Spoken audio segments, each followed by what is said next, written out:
Today, Buster Keaton's parents would probably be doing 10 to 20 for child abuse.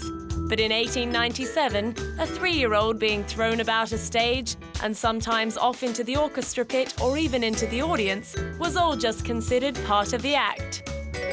After his father's alcoholism led to the disbanding of the family vaudeville act when Buster was 21, he traveled to New York and began to work in film. He also joined the army, and his World War I experiences left him with significant hearing problems. In the 1920s, after learning as much as he could of the filmmaking craft, particularly from his good friend Fatty Arbuckle, Buster made a series of films that today are regarded as the pinnacle of silent film comedy.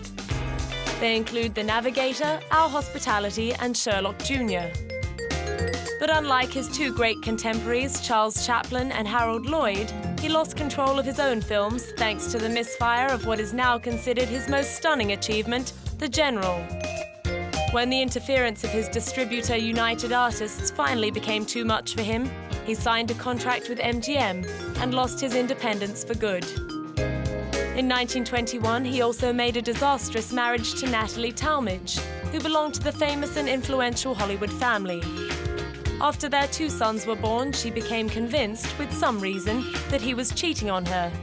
She hired private detectives and refused to sleep with him. She was also extremely extravagant.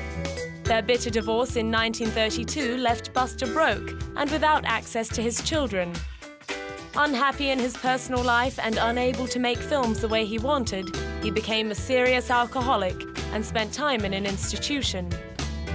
A second marriage, entered into during an alcoholic binge, also failed and cost him another fortune. But in 1940, he married the much younger Eleanor Norris, who helped him sober up.